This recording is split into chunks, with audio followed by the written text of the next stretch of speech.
news film report from Argentina takes us to Buenos Aires for an unprecedented interview with one of the most controversial figures in the Western Hemisphere.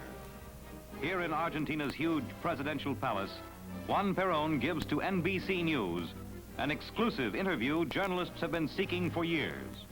It is on this balcony that Peron is most frequently photographed, speaking to huge crowds who gather to listen and to cheer.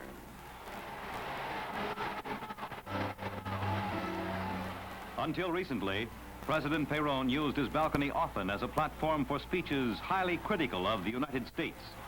These speeches and his treatment of Argentine and U.S. journalists at times have contributed to troubled relations between the two nations. But recently, the crowds have been hearing a new tone in the voice of their president. From his palace, Peron has been speaking in accents which appear to be a new and friendlier policy.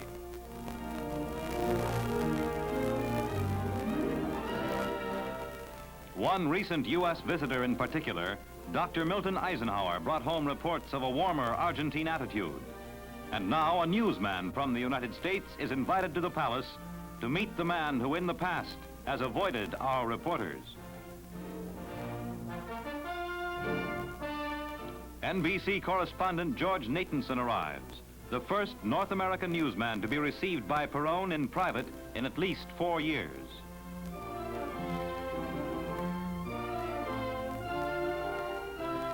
Peron opens the first television interview he has ever granted anyone. President Peron speaks English, but prefers his native Spanish, translated by his official interpreter. First question. Mr. President, when you were elected to the presidency of Argentina in 1946, a new doctrine came into being which bears your name, called Peronism. It is also known as justicialism and the Argentine third position. Would you please be so kind as to define those terms? It is rather difficult to explain the full meaning of it in a few words, but I can say that it is a doctrine that fulfills the necessities and desires of the Argentine nation and people. It is a conception that allows us to solve our problems with proper insight, and this, added to certain rules and principles, has established a doctrine which we are fulfilling with success. At least up to now.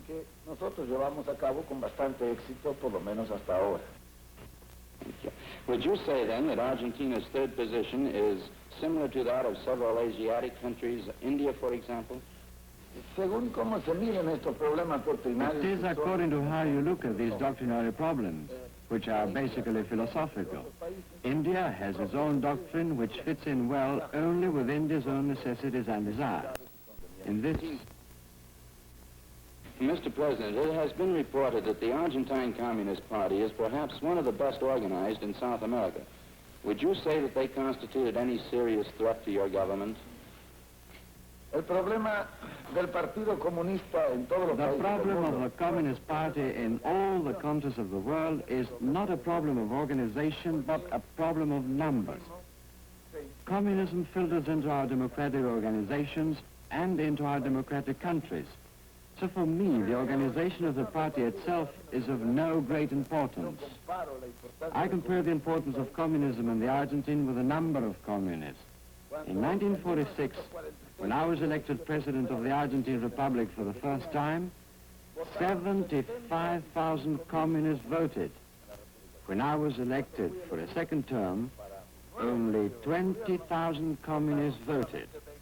Therefore, if the organization of the Communist Party in the Argentine Republic is good, well, I hope it will get better every day, as long as the number of communist voters decrease. Yes.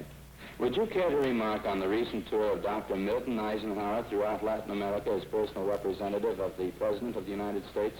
I believe that it has been the most effective and outstanding measure that the government of the United States could have taken to understand and better relations between the countries of Latin America. We have no problems with the United States. There have been minor misunderstandings between our governments, but I do not believe that there is a better way to solve these small problems than by sending an envoy of the conditions and qualities of Dr. Milton Eisenhower. It would be most interesting to know your opinion of President Eisenhower's present attitude toward Latin America. Nosotros en Latinoamérica, por lo menos en lo que respecta a In nuestro Latin país, America, as regards our countries, we have the very best opinion of General Eisenhower. For us, he is a man of great responsibility, and responsible men are the men that we like. The steps taken by him to improve relations with our countries have been received here with great enthusiasm. We are not in any way a country opposed to the United States. We have had our misunderstandings, and we are, like the Americans, a bit proud. We wanted to be friends, but real friends. queríamos ser amigos, pero verdaderamente amigos. There is a bill before the Argentine Congress at the present time which would greatly facilitate the investment of foreign private capital in Argentina. La ley de inversión de capitales de la The República law of capital investments in the Argentine Republic is a natural consequence of economic reorganization. This is the reason why I believe that this law will greatly encourage the use of capital, especially North American. This will benefit not only our country, as the help they represent will be extraordinary, but also the North American investors who want to come to this country.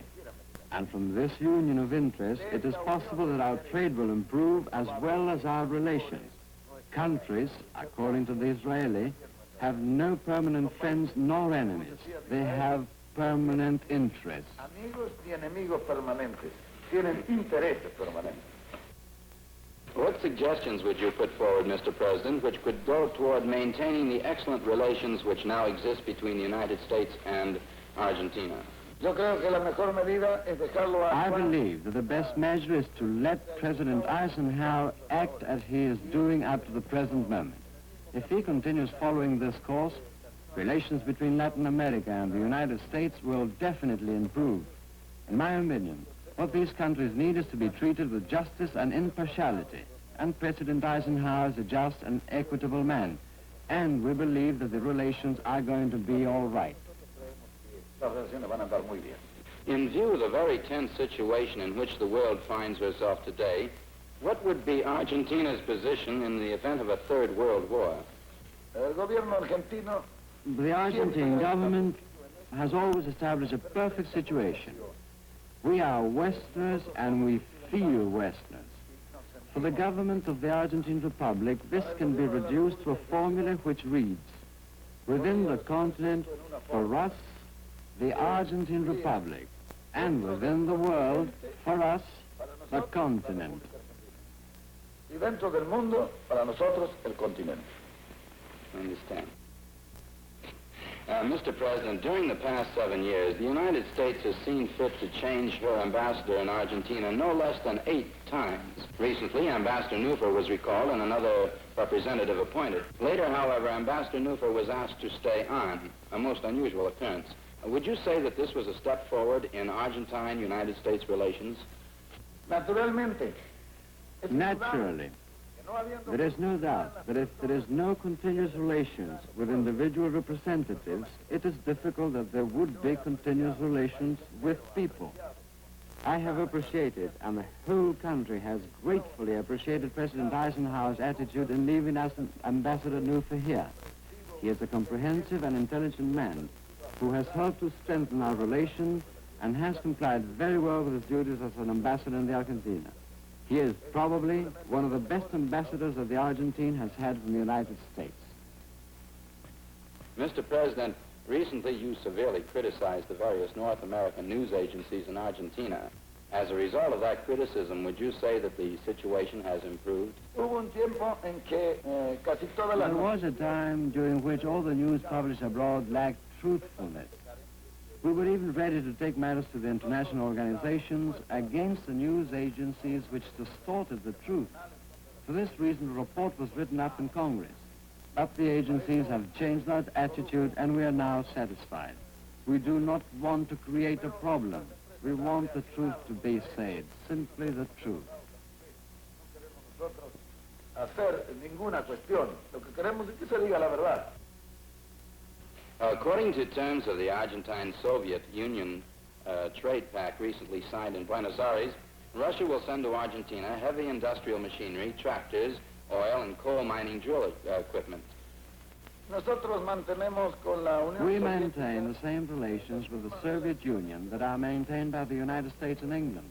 Consequently, we have tried to trade products which are indispensable to us and are also indispensable to the Russians. None of these materials are war or strategic materials, but only manufacture items, machinery, and some exportable raw materials such as wool and linseed oil, which we cannot sell to anybody else. For us, the linseed oil problem is a big one. We have been producers of almost 80% of the linseed products of the world. When the United States bought our linseed oil, our stock was earmarked for the United States. But for a long time now, the United States has not bought our linseed oil, and we have no other buyer but Russia. There lies principally the reason why we had to resort to that market for our sales. There is no doubt that this fact is a commercial agreement, exclusively commercial. It has nothing to do with the political aspect. Comercial, exclusivamente comercial, en la que la parte política no entra absolutamente para nada. Well, Mr. President, turning aside from the political points and problems of the day, it is well known that Argentina is excelling herself throughout the world in sports, greatly aided by your government. However, it's not so generally well known that you're an outstanding amateur sportsman yourself. I understand your interest runs from boxing to skiing, fencing, and motorcycle riding. Now, I don't think President Eisenhower has suffered any injuries playing golf, but I understand you took quite a spill on one of your motorcycles recently. Efectivamente, yo he sido toda mi vida un hombre... That's true. All my life I have been a sportsman. In order to carry on with the work I do here, which I sometimes start at 6:30 in the morning and finish at 8 o'clock in the evening, I need to be physically fit. This is the reason why I continue to practice some sports. I cannot do any more boxing. It's too much for me. Therefore, I ride a motorcycle. Naturally, a sportsman will usually have an accident. Otherwise, he would not be a sportsman. And accidents are natural consequences. A fall now and again won't hurt me. I have fallen many times during my life. I am glad that General Eisenhower has had no falls, and I hope he takes care of himself. Argentina's President Peron underlines the significance he obviously attaches to this interview by giving NBC News more of his time in posing for more informal pictures.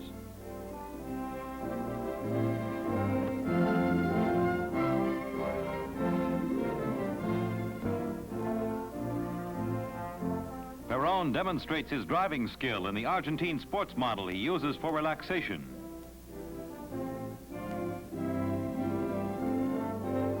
After studied answers to previously submitted questions, the Argentine president gives photographers an unusual opportunity to picture him at ease. The importance with which Peron regards this personal report to the American public is underlined by accompanying publicity in the Argentine press.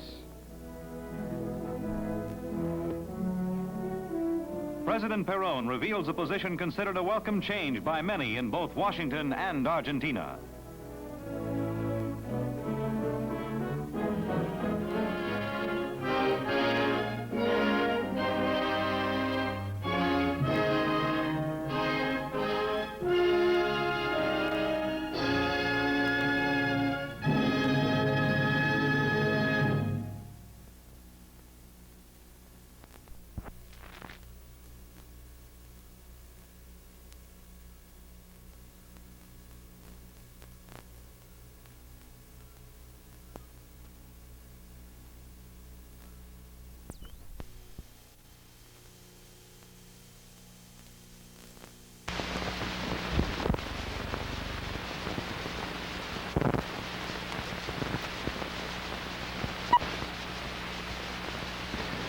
Mr. Vesco, supposing you were forced to return to the United States right at this moment, right in the middle of the presidential campaign,